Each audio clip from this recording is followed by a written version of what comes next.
yazılı bende olan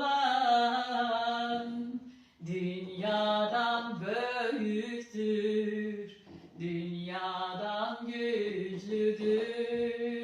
Minnettarım atam, minnettarım oğul, minnettarım sana. Müqəddəs ruh, haleluya, haleluya. Çox minnəttar olmaq üçün çox səbəblər var. Elə birincisi, onun bizim üçün nə gözəl, sən diri məhəbbətsən deyir. Və müqəddəs ruh bizlərdə yaşayır. Bu bilirsiniz, necə gözəl, ən gözəl yaxşılıqdır həyatımızda, əziz dostlar. Müqəddəs ruh bizə təsəlli verir, müqəddəs ruh bizə yol göstərir. Bizi öz sözləri ilə qarşı tərəfi vurmağa yardım edir. Kəlamları anında yadımıza salır və biz qarşı tərəflə döyüşürük. Bizə hücum edənlə, o pis ruhu qüvvələrlə, natəmiz ruhu qüvvələrlə döyüşməyə bizə yardım edir. Dilimizə sözün qoyur və bizi tərbiyələndirir. Görün, kim tərbiyələndirir? Tanrının özü. Ata, oğul və müqəddəs ruh üçü birlik. Şükür və izzətlər olsun, əziz dostlar. Biz də həmişə Rəbbin önünə gəlirik.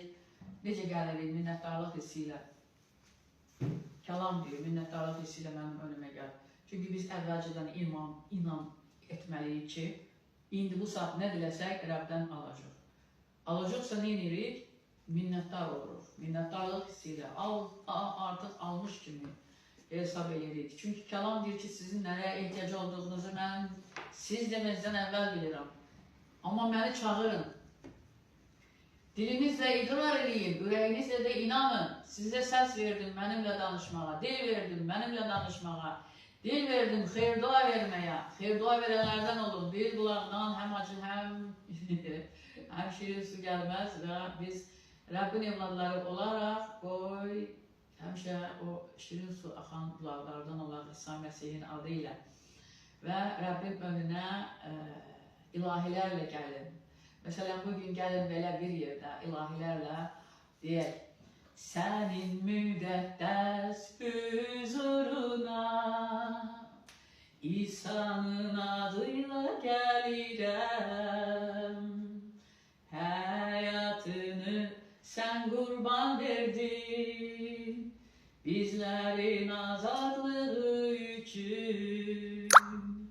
Sənin müqəddəs hüzuruna İsa'nın qanıyla gəlirəm, həyatını sən qurban verdin, bizlərin azadlığı üçün.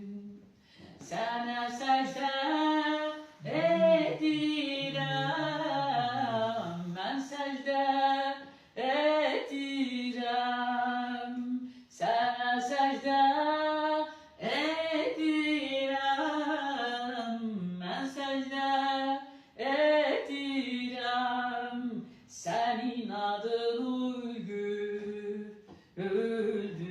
öldürəm İsa'm, hey, sənin adın uca öldürəm İsa'm. Haleluya, haleluya. Əziz dostlar, biz Rəbbin önünə bax belə, ürəkdən, canı qəlbdən, canı könüldən inanaraq ki, o bizim xilaskarımızdır, inanaraq ki, biz dilədiyimizi alacaq, inanaraq ki, o lütfkardır, mərhəmətlidir, bol məhəbbətlidir, bağışlayandır. Bunları bilərək gəlməliyik və bir şey yadımızdan çıxartmayaq. Öz pozisiyamızı bilməliyik. Biz onun əziz, sevimli evladları və varisləriyik. İqrar edək, ruhani aləmə iqrar edək ki, biz Rəbbin varisləriyik. Heç bir mındar qüvvənin bizim üzərimizdə haqqı, hüququ yoxdur. İsa Məsihin adı ilə amin, amin, amin. Əziz dostlar, indi də Baran abiyə söz verək. Bugün çok güzel bir vəz olacaq, çok güzel bir açıklama Tövsiyə edirəm ki, hər kəs qalsın və diqqətlə axıracan qulaq asın. İnanın, çox belə inoy, yəni başqa bir açıqlama və çox gözəl bir açıqlama, çoxların bilmədiyi bir açıqlama sizin önünüzdə olacaq.